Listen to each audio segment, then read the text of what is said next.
Welcome to the Cupello studio.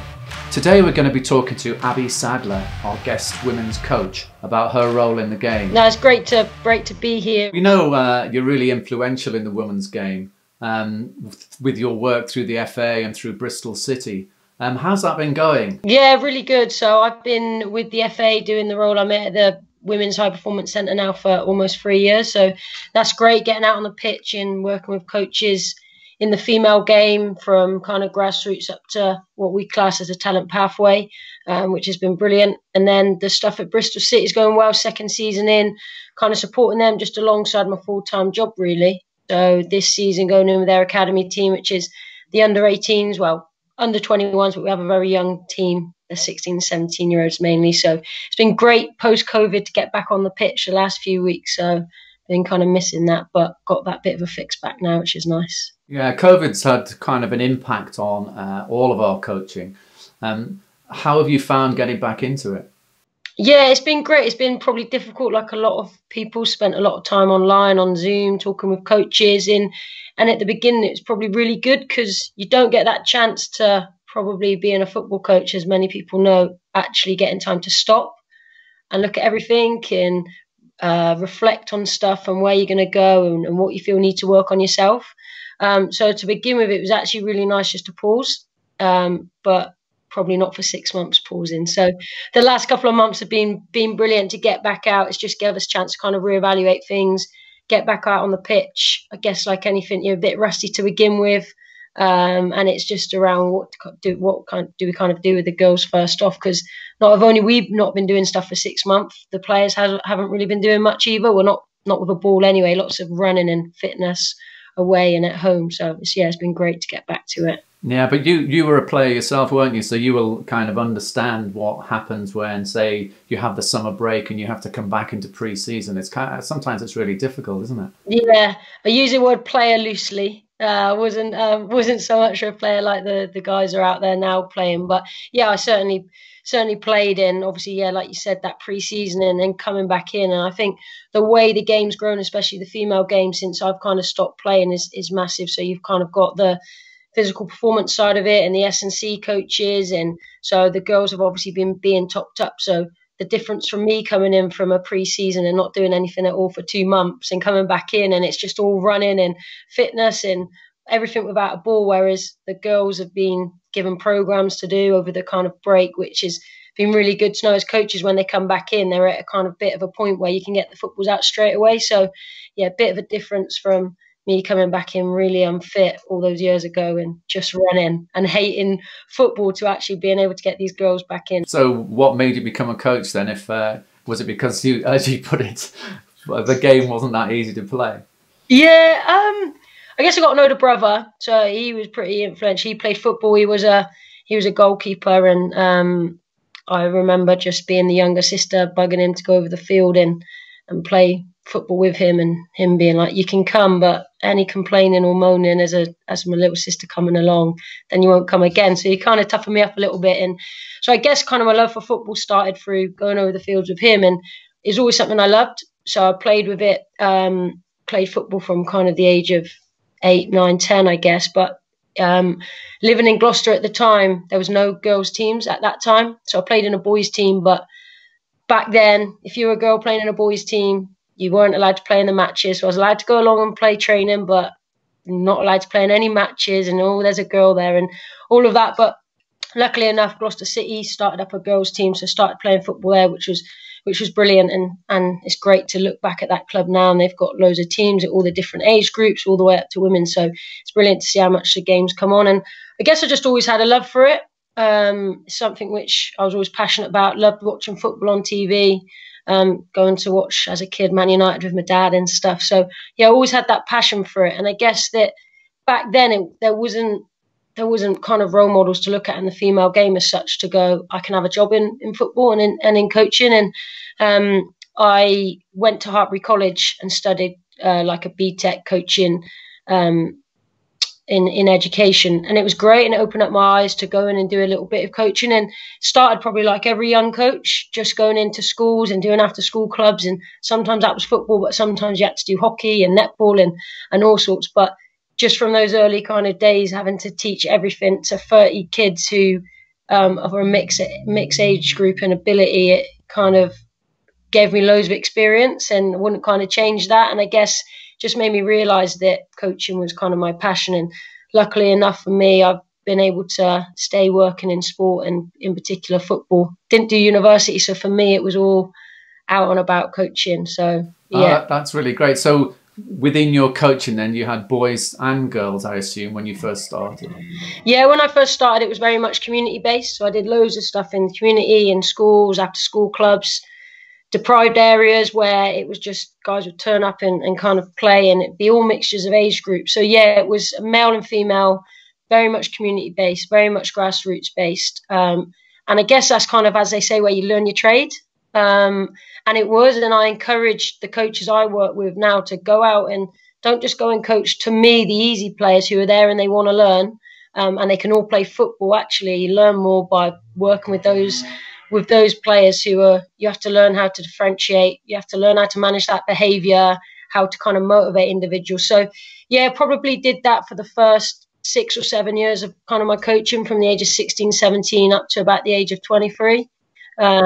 And then started working a bit in coach development then, and then got the opportunity to go and work over at Swansea in the boys game, which was great, which was an eye opener. Didn't have experience before that in working in boys football and academy football, but again, another great experience. And that was, I guess, where I came into working with more elite players, if you like to call it that. So did your approach when you started coaching, Bristol City women, for example, did your approach as a coach have to change when your whole team was women? Yeah, I guess I kind of coached female players a little bit before at Centre of Excellence or when I was a little bit younger and probably not very experienced and a bit naive coach, I guess. And then when I went to Swansea, obviously coaching just the boys game, obviously being female myself and understanding what it's like to be coached and have different types of managers whilst I coached, and knowing what got the best out of me. I probably did know there was a difference when I was working at Swansea, but yeah, definitely when I left Swansea after 2 years there and coming back and working with female players, you definitely do notice that difference around. And I don't think it matters what age, whether you're coaching under 10s boys or under 10s girls. Certainly, there's certain age groups where there's a more of a difference. But yeah, I guess just that those female players just wanting to feel valued. They want to know the why. So the boys, you tell them what to do, they get on, they go and do it. The girls want to know why. Why do we need to do this? What are we going to be doing next? Kind of setting out the plan for them. And I guess it's in them to really want to learn. The boys will just get on with it. The girls want to know why. They have that kind of a different approach to learning, I've noticed.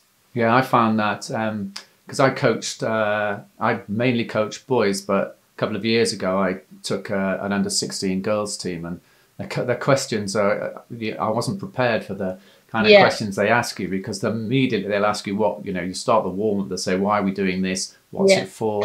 And then they say, well, we're quite good at this. Why would you want to continue?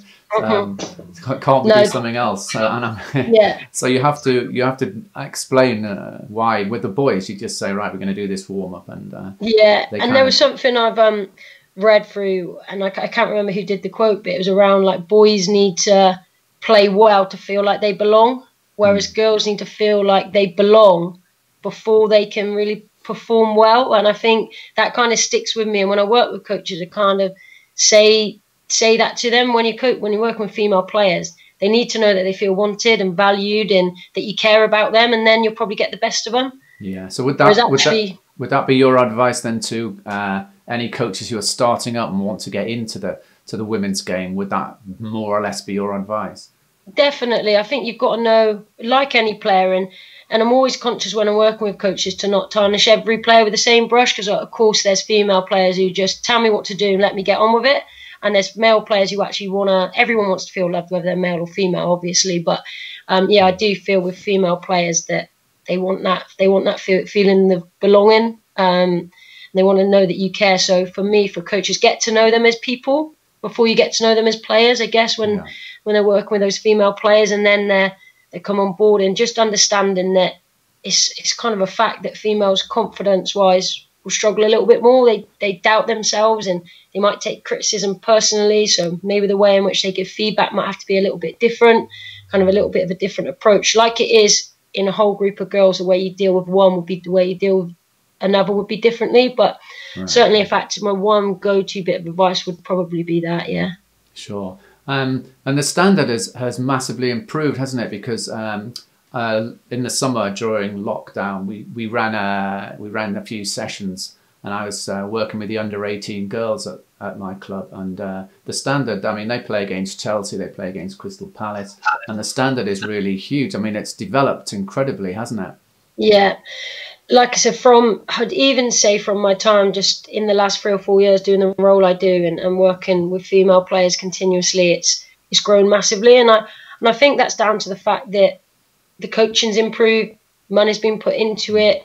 Actually, if the people who are coaching the game, and not just them but the disciplinary team around it, so the S&C coaches, the care, the support they get off the pitch and on the pitch improves, then the game's only going to develop. And that obviously then filters back down through to the age groups and into the grassroots game. So, yeah, it's definitely improved massively. You look at the WSL now and the players and the quality in which the female games played at is brilliant. And then it gives, so going back to what I said earlier around when I was younger, not having role models to look up to or to really believe that there was a chance to play as a professional player or to coach as a professional female coach. Actually look at the game now, and for all these young female players looking to play, they've got somebody to look up to, which I think is really important. Yeah, so this is kind of what we're working on at Cupello, and what you'll be doing in that capacity. And what kind of sessions then will you put on? Yeah, I guess it'd be a mixture of different sessions for people to look at online. And look, football's football. We know that the way in which we create sessions and we deliver sessions is very similar as in the frame of the session, but I think it'd be the difference between maybe some of the stuff you might do and some of the stuff I might do from a female specific point of view is maybe how we go about delivering it. So what things do we need to keep in mind if you look at the four corners, like from a social point of view? How do we look to engage the players? The practice might be the same, but the way we attack it might be different. So just giving some kind of hints and tips around that, really. Some practice design to go and look at. But if you've got an under-10s team and you've got an under-18s team, how can you use similar practices but look to change and adapt it with some little simple tricks to kind of differentiate it, to make it work for different age groups and different abilities. And then just some kind of online webinar stuff where coaches can log on and hear a little bit more in depth of what we spoke about today, really. How do you motivate female players? How do you build that confidence? How do you make them feel valued? All of those bits and pieces really to really help behind the actual session delivery. Sure, and that's that's fantastic. I'm really looking forward to working with you and to welcome you on board and get all the stuff that you're doing in your guest role. And so, thank you very much for your time today, Abbie. And no doubt there'll be many more of these in the future. Definitely, really looking forward to it. Thanks, Dave.